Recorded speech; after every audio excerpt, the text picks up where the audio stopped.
So, ich habe ein paar Fragen für euch am Anfang und ich euch bitte, ganz kurz, ehrlich, prägnant für euch selber zu beantworten. Wie reagierst du bei folgenden Entwicklungen oder Situationen? Kannst du das Bild bringen, ein bisschen gut?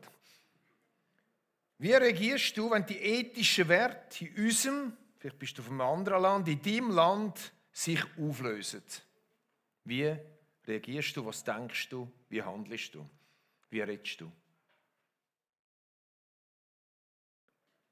Wie reagierst du? Handelst du? Redest du, wenn die Regierung von unserem, deinem Land grobe Fehler macht?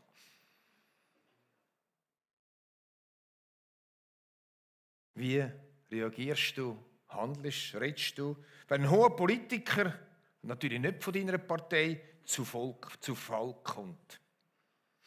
Er stolpert und kommt zu Fall und scheidet aus. Pierre Maudet oder wie sie alle heißen. Wie reagierst, redest, handelst du, wenn du liest von Fehltritt von einem bis anhin erfolgreichen Pastor?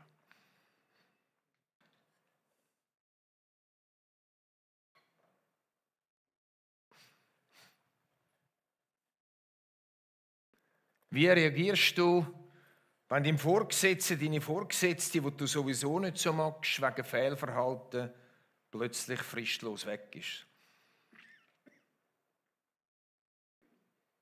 Und zum Schluss noch. Wie reagierst du, wenn deine Kinder oder Enkelkinder falsche Entscheidungen fällen mit sehr einschneidenden Folgen? Dann heisse ich euch willkommen im letzten und vierten Teil vom Buch Daniel, unserer Serie, wo heißt Leben in der Zeit, in der wir stehen. Heute, vierte Teil, heißt im Riss stehen. Für alle, die nicht die ganze Rede dabei waren, die Ausgangslage. Trotz stärkster Warnungen von vielen Propheten hat das Volk Israel, haben die Juden in Juda Gott verlassen. Sie haben andere Götter angebetet. Sie haben alle ethischen Werte mit Füßen getreten. Sie war Korruption. Sie haben die Armen unterdrückt. Sie haben die Frauen unterdrückt. Sie haben alles gemacht, anders als Gott gesagt hat. Gott hat sie mehrfach gewarnt und dann ist Deportation gekommen, das Gericht von Gott. Sie sind deportiert worden nach Babylon. Unter denen viele Leute, die in 3 verschiedenen Deportationsschüben deportiert worden sind, war Daniel mit seinen 3 Freunden. 4 Männer, die gewusst haben, wie man betet. 4 Männer, die mit Gott gelebt haben. Wie war jetzt die Reaktion von Daniel auf die Gottlosigkeit der Könige in Juda, Gottlosigkeit der religiösen Elite? Das war die Reaktion, ich habe es immer gesagt, ich habe schon immer gewarnt. Man hätte ja nur zuschauen, so hat es ja werden. Oder sagt er, wenn sie auf Propheten gehört hätten, wären wir nicht in dem Scheiß drin, wo wir jetzt sind. Oder hat er vielleicht gesagt, wenn sie auf mich gehört hätten, dann wäre alles anders rausgekommen und es wäre alles richtig. Wir wollen ein paar Schritte machen heute Morgen, wie der Daniel reagiert hat und fragt. Vielleicht hat das auch mit dieser Zeit zu tun, wir wohnen oder leben, wo wir von Daniel lernen können. Der erste Titel heisst, der Daniel hat aufs Wort Gottes geachtet. Ich lese Daniel, Kapitel 9, ich lese die meisten Verse aus Kapitel 9, Vers 1 und 2.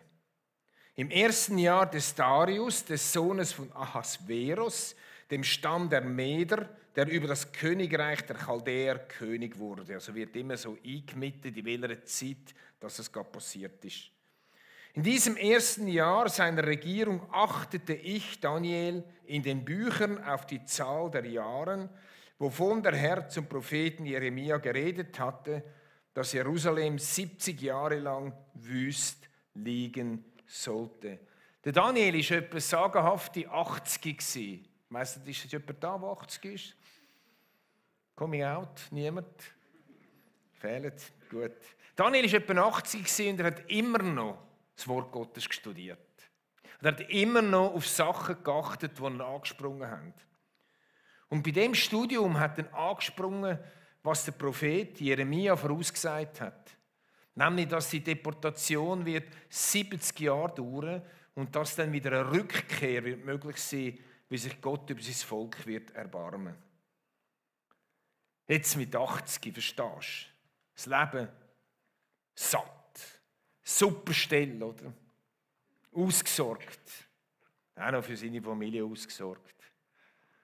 Jetzt hätte Daniel denken können, ja, da steht es ja. Irgendwann werden wir wieder zurückgehen. Geht mir nichts mehr an. Oder er könnte denken, ich exponiere mich nicht mehr, oder? Ich habe so viel mich exponiert in meinem Leben, ich habe schon alles miterlebt, oder? Geht mir nichts mehr an. Ich habe meine Stellung. Er hat aufs Wort Gottes geachtet. Freunde, aus dem Wort Gottes heraus können wir Gebetsimpuls über für die heutige Zeit, wenn wir es vergleichen mit dem, was heute geschieht, was in seiner Zeit geschehen ist. Der Daniel hat sich nicht zur Ruhe gesetzt, sondern er ist in Aktion getreten. Wie ist er in Aktion getreten? Ich lese 9,3. Und ich wandte mein Gesicht zu Gott, dem Herrn, um zu beten und zu flehen mit Fasten in Sack und Asche. Der Daniel hat gebetet. Aber es war nicht ein Stossgebet oder ein Gute-Nacht-Gebet, sondern er hat gefleht. Er hat gesagt, bitte, bitte, bitte, bitte, bitte. Bitte, bitte, bitte, bitte. Er ist Gott in den Ohren gelegen. Und er hat gefastet in Sack und Asche. Ich weiss nicht, wie lange er gefastet hat. In der Regel haben sie so 1 bis 3 Wochen gefastet. Sack und Asche heisst, Asche auf Hype, so einen Sack angelegt. Das heisst, in dem Kontext von dieser Kultur sehr traurig. Grosse Trauer. Eine grosse Trauer. Ein anhaltendes Beten. Bewegt dich, was falsch läuft. Bewegt dich die Not der Menschen, Not für unser Land. Bewegt dich die Not von Menschen, die gefallen sind. Was ist deine Reaktion? Wie sehen deine Gebete aus? Mich beschäftigt das Handeln von Daniel und Gott sei Dank kann ich die Predigt vorbereiten. Aber ich bin recht beschämt worden, wenn ich gedacht habe, wenn ich manchmal denke, in diesen Fragen, die ich am Anfang gestellt habe, wenn ich manchmal reagiere, wie ich zu anderen rede in diesen Situationen. Der Daniel verschont die Wahrheit nicht. Er nennt den Gleisigen von seinem Volk beim Namen, Vers 5. Er sagt, wir haben gesündigt, Unrecht getan, sind gottlos gewesen und abtrünnig geworden. Wir sind von deinen Geboten und Rechten abgewichen. Er beschönigt nichts. Er sagt, Gott, du hast recht. Es ist wahr. Es ist wahr. Wir haben grobe Fehler gemacht. Gröbste Fehler. Da gibt es nichts umzudeuten, da gibt es nichts zu kaschieren. Es ist so. Es ist so. Es ist entgleist. Das Volk ist degeneriert. Und du hast recht, wenn man es im Kontext liest, dass du Gericht gebracht hast. Es geht nicht darum, dass wir Missstände schön reden. Es geht nicht darum, dass das, was falsch läuft, wir einfach beschönigen. Wir dürfen es gegenüber Gott beim Namen nennen und sollen es. Aber jetzt ist in dem Vers noch etwas anderes und vor allem der folgende Vers. Etwas, was uns vielleicht staunen lässt, aufmerken lässt. Wenn wir uns überlegen, was ich jetzt vorlese, dass ein frommer Mann war. Ein Mann ohne Makel. Ein Mann, der mit Gott gelebt hat. Wir müssen auf seine Formulierungen achten. Vers 9 und 10. Dein aber, Herr unser Gott, ist die Barmherzigkeit und Vergebung, denn wir sind abtrünnig geworden und gehorchten nicht der Stimme des Herrn unseres Gottes, dass wir nach seinem Gesetz gelebt hatten, dass er uns durch seine Knechte, die Propheten, vorlegte. Das war ein frommer Mann. Warum sagt er jetzt wir? Er könnte doch sagen, die Könige und die religiöse Elite sind so daneben gewesen, Gott. Du weisst es, hat mich schon immer genervt. Verstehe ich nicht. Geht's da mit denen? Und darum bin ich dem Scheiß hinein da. Er sieht sich als ein Teil vom Volk. Er nimmt sich nicht raus. Verstehst du das? Ich habe ein bisschen Mühe zu verstehen. Er tritt in die Schuld von seinem Volk und sagt, wir, und ich könnte den Zusammenhang lesen, ich sehe noch viel mehr seine Verse drin. Wir haben gesündigt, wir haben Fehler gemacht.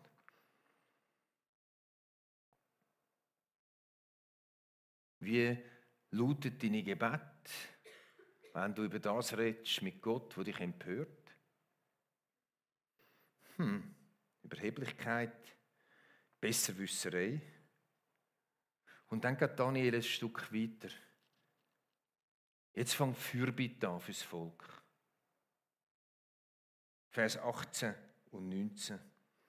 Neige dein Ohr, mein Gott, und höre, tu deine Augen auf und siehe unsere Verwüstung und die Stadt, die nach deinem Namen genannt ist.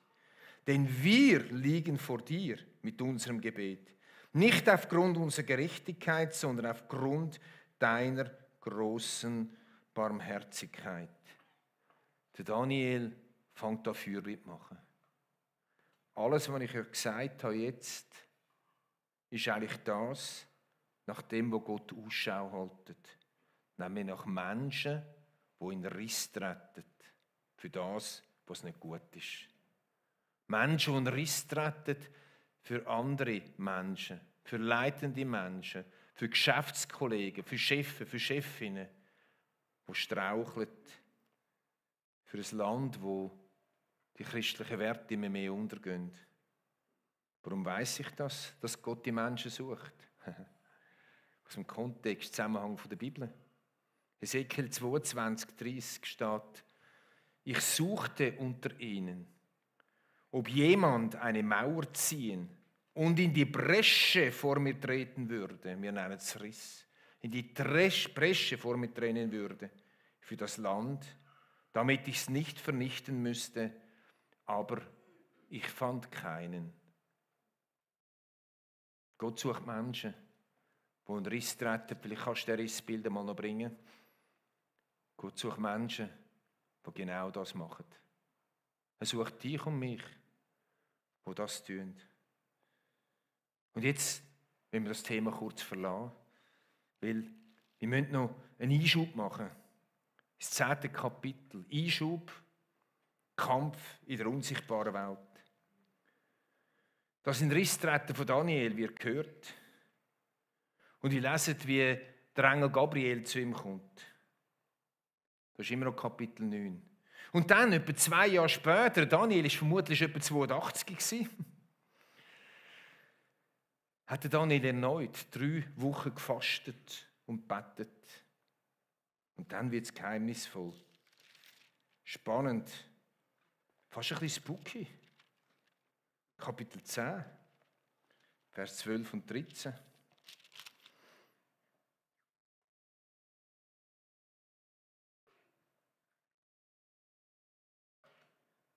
Und er sagte zu mir, der Engel, fürchte dich nicht, Daniel, denn von dem ersten Tag an, als du von Herzen Verständnis suchtest und dich vor deinem Gott demütigtest, sind deine Worte erhört worden. Und ich bin wegen deiner Worte gekommen. Aber der Engelfürst des Königreichs in Persien hat mir 21 Tage lang widerstanden. Und sie, Michael, einer der höchsten Engelsfürsten, kam mir zu Hilfe. Da blieb ich dort bei den Königen in Persien. Nur Vers 20. Und er sagte, weißt du auch, warum ich zu dir gekommen bin? Jetzt will ich wieder hin und mit dem Engelsfürsten über Persien kämpfen. Aber wenn ich wegziehe sie, so wird der Engelsfürst von Griechenland kommen. Oh oh. Schon ein bisschen spooky, hä? Gott macht da ein kleines Spaltchen vom Fenster auf in die unsichtbare Welt. Ganz ein kleiner Moment. Der Engelfürst, der mit Daniel geredet hat, war vermutlich der Engel Gabriel. Und er redet davon, dass ein Engelsfürst Michael mit dem Engelsfürst von Persien einen Kampf hat, würde noch in die heutige Zeit hier passen. He? Persien, Teheran. Und er redet davon, dass er aufgehalten geworden ist, 21 Tage durch den Kampf. Und dann redet der Gabriel davon, vielleicht ist es sogar Jesus gewesen, sagen die einen, wer weiß. Er redet davon, dass er wieder gehen muss und jetzt noch ein Kampf ist mit dem Fürst über Griechenland. Ich habe mir gemeint, wir sagen mit unserer Familienferien am Meer Fürst über Griechenland. Aber da ist so Fürst von Griechenland.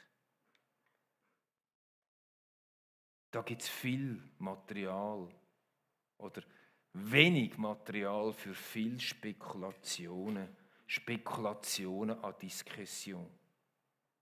Wie viel haben sich da Köpfe zerbrochen? Wie viele Theologiegebäude hat man da aufgebaut? Ich vergesse nie mehr in meinem Leben, wo ich in Heiden war, nein, in Herisau war es. Und wir haben geistliche Kampfführung gemacht. Wir haben uns enorm gut gefühlt. Wir haben befohlen gegen den Fürst von Herisau und den Fürst von dort und den Fürst von dort und haben gestampft unter Anleitung und haben geschrauen und die Fenster sind offen gewesen und die Leute, die vorbeigelaufen sind verschrocken und schnell weggerannt. Wir haben es im Griff gehabt. Wir haben jetzt eingegriffen in die unsichtbare Welt. Hat Gott dem Daniel gesagt, ich sage dir das, damit du für mich bettest, damit ich schneller zum Ziel komme. Seht ihr das noch mit? Seht ihr irgendwo in der Schrift einen Auftrag in die unsichtbare Welt, was da abgeht, einzubeten? Im Persönlichen schon, ja, wo wir angegriffen werden. Ich sehe es nie nicht. Ich sehe ganz ein kleines Fenster. Es muss lange. Wenn wir in Spekulationen reinkommen, dann wird es noch mehr spooky. Man fühlt sich dann gut. Man weiß jetzt, wie das dort abläuft. Aber man weiß ganz, ganz wenig, Freunde. Und die Bibel fordert uns nie auf, da irgendwie so. Im Gegenteil, es gibt noch eine Stelle im Judasbrief, wo der Gabriel mit dem Teufel um den Leichnam von Mose streitet. Und das heisst, dass der Gabriel sich nicht getraut hat, den Teufel zu schelten. Wisst ihr, was passiert, wenn wir da drin hingumpelt und unbedingt mehr wissen, als uns der Geist Gottes zeigt? Dann verlieren wir den Blick für das, um was es wirklich geht. Wir kommen auf eine Nebenschiene. Wir kommen irgendwie auf eine Spezialität hinein. Um was geht es denn in diesen Kapiteln 9 und 10? Es geht um in Riss treten. Für Menschen und für Völker. Und darum gehen wir jetzt ganz schnell wieder zurück. Wenn wir etwas wollen, eine Theologie sehen, eine Gotteslehre, eine Lehre für unser Leben, dann müssen wir das in den Kontext stellen von der Bibel, das heisst einen Zusammenhang. Und ich habe euch vorher angetönt, dass wir, was die unsichtbare Welt anbelangt, Kämpfe in der unsichtbaren Welt, es gibt es lange. Und vor allem, nachdem Jesus gestorben ist und gesagt hat, er hat es vollbracht, gibt es noch viel weniger Grund, um da Einfluss zu nehmen, weil er ja den Sieg hat. Aber im Kontext sehen wir, dass in Riss treten. Das ist breit abgestützt in der Bibel. Ich denke, im 5. Buch Mose, wo der Mose, aber nicht nur dort, mehrmals in der Riss steht, wo Gott sagt, Mose, ich habe das Volk satt. Ich habe es satt. Mose, du bist der Mann, ich mache aus dir ein neues Volk. Der Mose, endlich hat das gesehen. Dass aus mir rauskommt ein neues Volk. Der Mose ist in den Riss getreten und hat gesagt, lieber stirb ich, als dass du ein neues Volk machst. Er ist in den Riss getreten, mehrmals in den Riss getreten für eine Miriam, die ihn so elend verraten hat oder abgemacht hat vor dem Volk. Er ist in den Riss getreten, mehrmals für sein Volk. Für das Volk, und er einmal gesagt hat, ich mag gar nicht mehr, die sind so wahnsinnig kompliziert und schwierig. Er ist in den Riss getreten, hat Fürbitte an. denke an Nehemia. Das Buch Nehemia sagt mir sehr viel. Der Nehemia, der gehört hat, dass in Jerusalem alles kaputt ist ja etwa die gleiche Zeit wie der Daniel vor der Rückkehr. Oder am Nehemia sind sie zurückgekehrt und Esra. Nehemia, als er gehört hat, ist er betroffen gewesen. Er macht es genau gleich wie der Daniel. Er sagt, Herrgott, wir haben gesündigt. Er weiss, er ist ein Teil vom Volk. Oder ich denke an Jeremia, ich das noch lesen, 14,7. Ach Herr, wenn unsere Sünden uns verklagen, so hilf doch um deines Namens willen. Denn unser Ungehorsam ist so groß, womit wir dich gesündigt haben. All die Stellen sehen wir, wie sich Menschen in Riss stellen, indem sie sich ins Volk eingehen. Mit einer Demut, nicht mit einer Überheblichkeit, nicht mit dem «Ich hätte es besser gemacht» und «Ich bin besser» und «Ich bin heilig» und «Ich bin gut dran» und «Ich bin schliesslich in einer Freikirche» und weiss ich was alles. Nein, im Riss. Und das Allergrößte ist, dass Christus für uns in Riss tritt. Das ist das Allergrößte. Hebräer 9,24. Christus ist schließlich nicht eine von Menschenhand gemachte Nachbildung des wahren Heiligtums hineingegangen. Also Christus ist nicht in die Stiftshütte gegangen. Christus ist nicht in den Tempel gegangen und dort gebetet. Sondern in den Himmel selbst, wo er sich unmittelbar bei Gott für uns einsetzt. Das ist nicht die einzige Bibelstelle. Es gibt nochmal eine im Hebräerbrief, wo steht, dass Christus sich einsetzt für uns. Für uns in der Riss, in der Gap, kannst du es vielleicht nochmal bringen, einsteht, oder? In der Riss einsteht. Jesus steht für dich und mich in Riss. Es gibt aber einen Unterschied zwischen allen anderen, zwischen dir und mir, Mose und Nehemia und Jeremia, wo in den Riss tritt. Christus ist ohne Sünde. Darum muss er nicht sagen, wir haben gesündigt. Liebe Brüder und Schwestern, lasst uns Menschen sein, die für andere in den Riss stehen. Wie reagierst du? Was unternimmst du? Wie redest du? Wie rede ich? Wenn du Fehlverhalten, Abstürze, Versagen und Elend siehst, achte das Wort Gottes. Wende dich in ernsthaften Gebeten an Gott, wenn du beten kannst. Vielleicht wirst du wirklich traurig über dem, was Missstände sind. Du darfst den gleisigen Missstand beim Namen nennen, aber du dich demütigen. Aus der Haltung der Demut, dass du ein Teil der Schweiz bist, ein Teil von deinem Wohnort, ein Teil von deiner Firma, ein Teil bist von dem Team, ein Teil von dieser Nachbarschaft. Bei den Kindern und Enkeln ist es wahrscheinlich noch am einfachsten, dort in den Riss zu treten.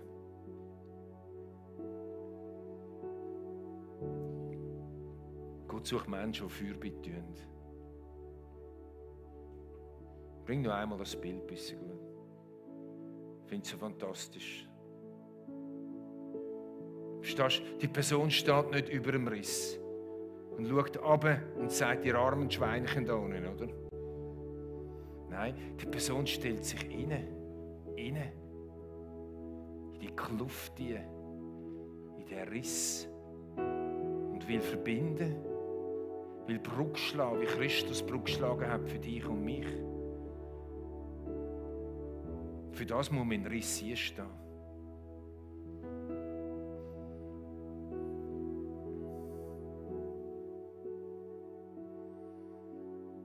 Wie es Ezekiel nennt, in Preschen oder Riss. Es ist genau das Gleiche. Möchte ich dich fragen, auf wen jetzt der Heilige Geist dich hingewiesen hat während der Predigt? Sind die Namen gekommen? Sind die Situationen gekommen, wo du könntest einen Riss treten? Wo du sogar heute beauftragt wirst, einen Riss treten? wollen uns kurz Zeit nehmen mit dem Bild noch hier vorne und kurz ein bisschen instrumental haben und dann bete ich noch.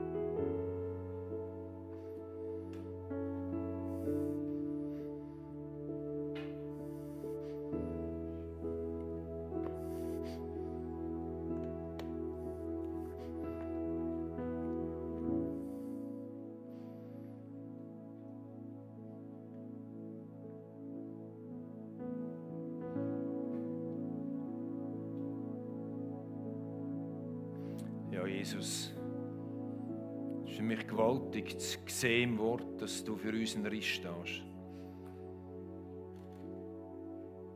So sind wir auch gerufen.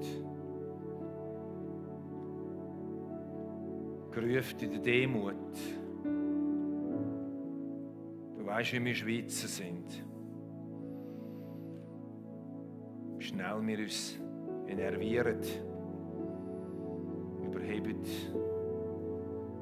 Auch ein Teil für uns Christen. So wie wir zu dir gehören, stehen wir über allem. Nein, wir stehen nicht über allem. Wir brauchen deine Fürbitte, Christus Jesus, vor dem Vater, vor dem Thron. Du, Jesus, deine Hände anhebst zum Vater und sagst, da in meine Wunden sind sie gezeichnet. Und so schickst du uns in die Welt raus,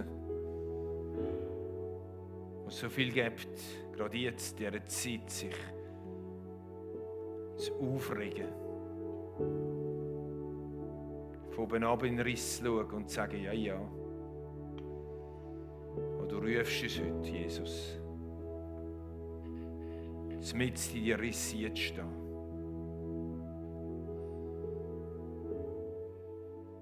Und manchmal ist es eng in diesen Rissen.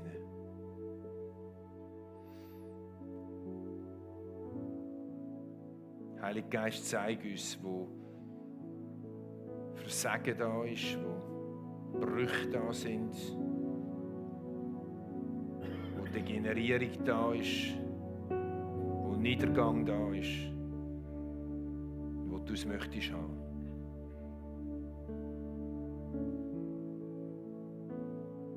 Herr, ich weiss, wenn ich sage meine Gebete, sie sind mega kurz. Beruf du Menschen, befähige du Menschen, die wirklich echt in der Riss stehen können. Fürbitte ihnen.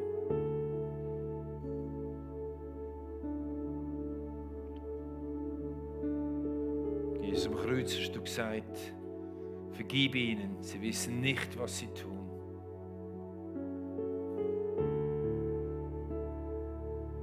Danke dir für die Kirche da. Ja, und ich sage dir dich und Steffi.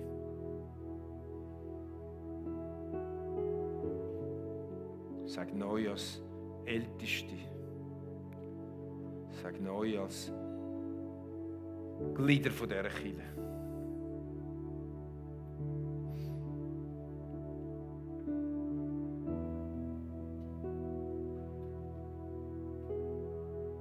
Leben dieser Zeit, wo wir sind. Danke für das Buch Daniel, Heiliger Geist. Danke für das, was wir lernen daraus. Amen.